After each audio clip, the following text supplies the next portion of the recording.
Today is my birthday, and I'm 64.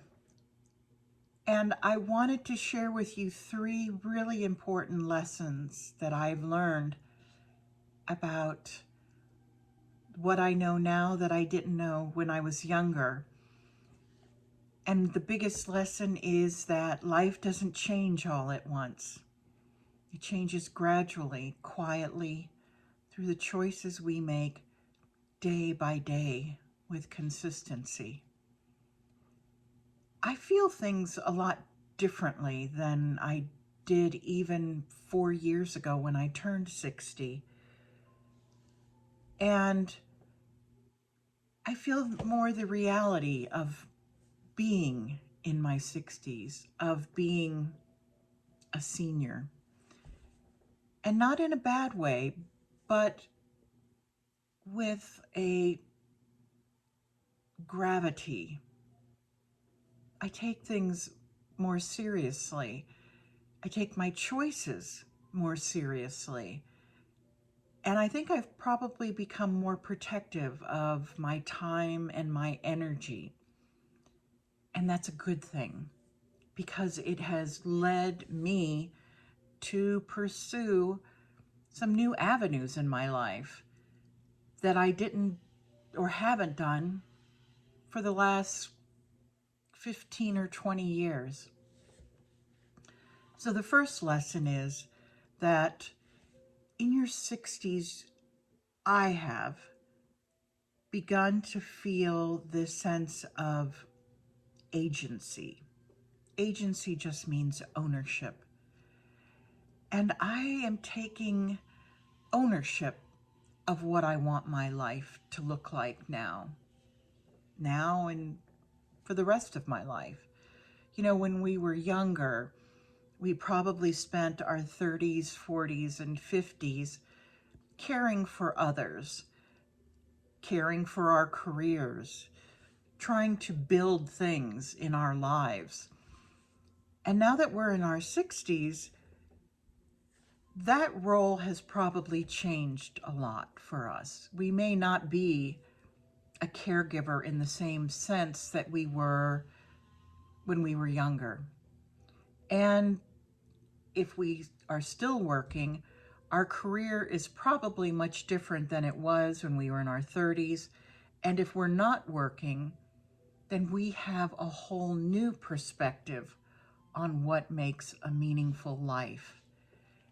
And the first lesson that I've learned is that as we now, in these retirement years, begin to wonder or create our own meaningful life, that this doesn't happen automatically. We don't just say, I'm going to take up painting and that's it. You don't do anything about it. You have to tend to those things day by day by day. You take little steps, and the little steps help you to create space in your life so that this passion project, as I like to call it, becomes an integral part of the fabric of your life rather than just a pipe dream. But that takes daily tending. And that happens first by making space in your life for that dream to take root. I've mentioned several times, and I hope you're not tired of hearing it, that I've begun writing again and I've begun working on my mystery. First time I've written a mystery in my life. And I'm so excited about it. But it didn't come in just a sudden burst. It actually came because I first said I was unhappy with the way my days were going. They felt kind of flat and boring. I would get up in the morning, I would go to my computer and begin working. And then when I was done, I would finish off the rest of my day and then I'd go to bed. And my days were really sort of this shapeless blob. And that really bothered me because I missed a sense of purpose. And I've mentioned this before. When I was in high school, I was a swimmer, and that took about 20 hours a week of my life. But I loved it. I loved being a swimmer. I loved competing. I loved being on a swim team. That was something that took up a lot of space in my life, but I loved it because I had this passion for competition. And I missed having something like that purpose in my life now. And if you, for instance, have had a really fulfilling career and now you've retired, you might also have this feeling of an empty space, something that you want to fill that career of yours previously filled, something that engages you mentally or physically or emotionally. So the first step is to make space for that to happen in your life. It's not enough to say, I want to write every day, and then your day gets away from you and you end up writing, well, for 5 minutes before or after dinner. That's not going to make space for your project or your purpose to flourish. For myself, what happened was I started off by saying, okay, first thing in the morning, before the rest of the day gets away from me, I'm going to dedicate 3 hours. And at the time, I just started by saying, I'm going to dedicate these 3 hours to writing in my journal, doing my devotions, and taking Fawny for a walk, my dog. And once I got into the rhythm of that, I realized just that little change opened this regular space in my day that I knew was reserved for the things that meant the most to me. Nothing else happened in those 3 hours. And then I began to say, what would bring meaning to my life right now? If I could do anything, what would I want to do? And the thing that came back to me time and time again wasn't travel. It wasn't going on some expedition. It wasn't taking up a second language or learning to play the piano. It was writing a novel again. Because in my memory, I remembered that 15 years ago, 20 years ago, when I was writing, I loved it. The feeling of getting lost in a story of my own creation was, it's just, for me, it's the best feeling in the world. But I was scared to death to start because I didn't know where to start.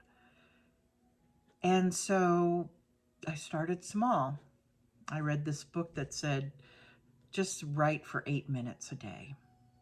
And so I grabbed my coffee in the morning, and with this space that I had already created, I sat down there. That's my writing desk. I sat down there, my cup of coffee, and my writing notebook, and I wrote for 8 minutes. And when the 8 minutes was up, I stopped and I went on with the rest of my morning.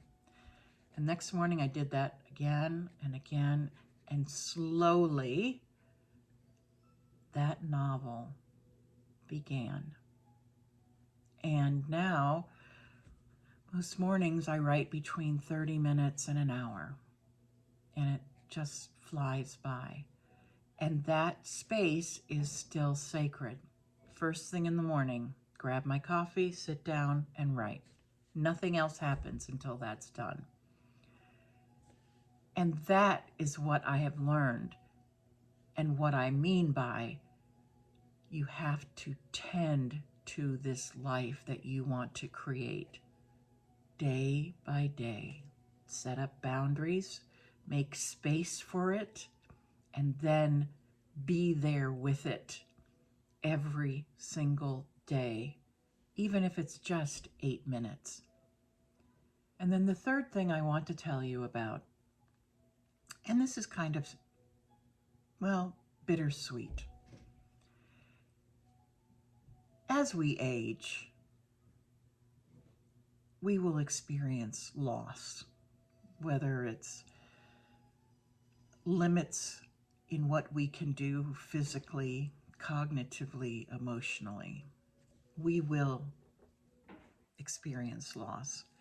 It may also come in the loss of some relationships that we once held dear and for one reason or another are no longer part of our lives.